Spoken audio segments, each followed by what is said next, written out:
Sajeev Joseph, ബഹുമാനപ്പെട്ട നിയമ വ്യവസായം കയർ വകുപ്പ് മന്ത്രി. സർ, കേരളത്തിൻ്റെ സവിശേഷ കൃഷിയായി വളർന്നു വന്ന കശുമാവ് കൃഷിയെ സംരക്ഷിക്കാൻ കശുവണ്ടിക്ക് ന്യായമായ വില ഏർപ്പെടുത്തിക്കൊണ്ട് സംഭരണം ഉൾപ്പെടെയുള്ള നടപടികൾ സ്വീകരിക്കണമെന്ന് ശക്തമായിട്ട് ആവശ്യപ്പെടുകയാണ് സർ. ഇന്ത്യയിൽ ഏറ്റവും കൂടുതൽ കശുമാവ് കൃഷി ഉണ്ടായിരുന്ന കേരളം ഇന്നിപ്പോൾ 6ാം സ്ഥാനത്തേക്ക് പോയിരിക്കുകയാണ്. ഇപ്പോൾ മഹാരാഷ്ട്രയാണ് ഈ രംഗത്ത് മുന്നിൽ ഉള്ളത്. ഉൽപ്പാദനം വളരെ കുറഞ്ഞത്, അതുപോലെ തന്നെ വില ഇല്ലാത്തതാണ് ഈ രംഗത്ത് നമുക്കൊരു തിരിച്ചടി നേരിടാൻ കാരണം. അതുപോലെ കശുവണ്ടി കൃഷിക്ക് പ്ലാന്റേഷൻ സ്റ്റാറ്റസ് കൊടുക്കാത്തത് ഈ കൃഷി പിന്തള്ളപ്പെടാൻ ഒരു പ്രധാനപ്പെട്ട കാരണമായി. സാർ, ഏറ്റവും ഡിമാൻഡുള്ള, ലോകത്ത് തന്നെ ഏറ്റവും ഡിമാൻഡുള്ള കശുവണ്ടിയാണ് കേരളത്തിലെ, പ്രത്യേകിച്ച് കണ്ണൂരിലെ കശുവണ്ടി.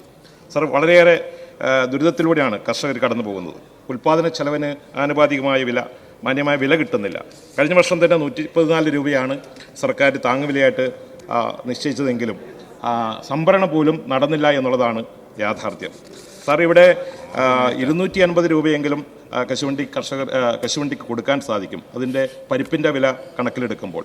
പക്ഷേ ഇപ്പോൾ നിലവിൽ സർക്കാർ 110 രൂപയാണ് താങ്ങുവിലയായിട്ട് നിശ്ചയിച്ചിരിക്കുന്നത്. യഥാർത്ഥത്തിൽ 155-160 രൂപ മാർക്കറ്റിൽ കിട്ടുമ്പോഴാണ് സർക്കാർ 110 രൂപ താങ്ങുവില പ്രഖ്യാപിച്ചിരിക്കുന്നത്. ഇത് ശരിക്കും നിരാശാജനകമാണ് സാർ. എന്തിനാണ് ഈ താങ്ങുവില? ഇനിയും ഈ വില കുറയുമോ എന്നുള്ള ഉത്കണ്ഠയിലാണ് ഉള്ളത്. അതുപോലെ തന്നെ കർഷകർക്ക് ലഭിച്ചുകൊണ്ടിരുന്ന സബ്സിഡി ഇപ്പോൾ ലഭിക്കുന്നില്ല.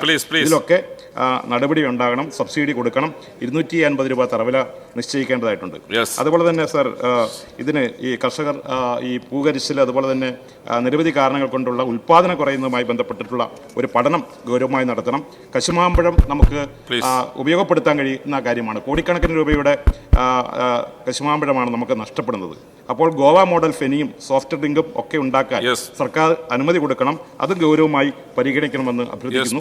കണ്ണൂരിൽ ഏറ്റവും നല്ല ബ്രാൻഡ് ആയിട്ടുള്ള കശുവണ്ടി എന്ന നിലയിൽ കണ്ണൂർ ബ്രാൻഡ് കശുവണ്ടിയെ കൂടുതൽ അത് ലഭ്യമാക്കാനുള്ള നടപടി സ്വീകരിക്കണം. അതിൻ്റെ സംവിധാനത്തെക്കുറിച്ച് ആലോചിക്കണം. സാധിക്കുമെങ്കിൽ കണ്ണൂരിൽ ഒരു കശുവണ്ടി ഫാക്ടറി ആരംഭിക്കാൻ മുൻകൈ എടുക്കണമെന്ന് കൂടി അഭ്യർത്ഥിക്കും. സാർ, അദ്ദേഹം പറഞ്ഞ കാര്യങ്ങളിൽ കശുവണ്ടിയുടെ വില നിർണ്ണയത്തിനൊരു കമ്മിറ്റിയുണ്ട്. അത് കൃഷി വകുപ്പിൻ്റെ നേതൃത്വത്തിലാണ് കമ്മിറ്റി പ്രവർത്തിക്കുന്നത്. 2024 നമ്മൾ നാടൻ തോട്ടണ്ടിക്ക് 105 രൂപയാണ് കിലോയ്ക്ക് നിശ്ചയിച്ചത്. 25 ആദ്യ വില നിർണ്ണയ സമിതിയുടെ യോഗം ഇപ്പോൾ 110 രൂപ നിശ്ചയിച്ചെങ്കിലും 11/3/2025 യോഗം ചേർന്ന് ഇപ്പോൾ 140 രൂപ അടിസ്ഥാന വിലയെ നിശ്ചയിച്ചിട്ടുണ്ട്. അദ്ദേഹം പറഞ്ഞ് 250 രൂപ കൊടുത്താലും പരിപ്പിന് വിലയുണ്ടെന്ന് പറയുമ്പോൾ ഈ വിലയ്ക്ക് സംഭരണം നടത്തിയിട്ട് പോലും നമ്മുടെ പ്രോസസ് കോസ്റ്റൊക്കെ കൂടുമ്പോൾ വിപണിയിൽ നമുക്ക് വിൽക്കാൻ കഴിയാതെ നഷ്ടം വരുന്നുണ്ടെന്ന് യാഥാർത്ഥ്യമാണ്. പരമാവധി ഉയർന്ന വില നൽകാനാണ് ശ്രമിക്കുന്നത്. ഇതുകൂടാതെ കശുമാവണ്ടി വികസന കോർപ്പറേഷൻ ഈ കശുമാവ് തൈയുടെ പ്രോത്സാഹനത്തിന് വേണ്ടി വ്യവസായം KSSSC പ്രവർത്തിക്കുന്നുണ്ട്. അവർ തുടർച്ചയായിക്കൊണ്ട് 48,135 ഹെക്ടറിൽ വിവിധ പദ്ധതികൾ വിതരണം ചെയ്തിട്ടുണ്ട്. പക്ഷേ ഇത് ഡീസെൻട്രലൈസ് ചെയ്തതുകൊണ്ട് അതിന് പ്രൊക്യൂർമെൻറ്റ് ചില പ്രശ്നങ്ങൾ നേരിടുന്നുണ്ട്. പിന്നെ ഇപ്പോൾ ആഭ്യന്തരമായ പ്രൊക്യൂർമെൻറ്റിന് കാഷ്യൂ ബോർഡിനെ ടെൻഡർ വിളിച്ച് നടപടി സ്വീകരിക്കാൻ തീരുമാനിച്ചിട്ടുണ്ട്. 20,000 മെട്രിക് ടൺ പുറത്തുനിന്നും നമ്മൾ ഇറക്കുമതി ചെയ്ത് കഴിഞ്ഞിട്ടുണ്ട്.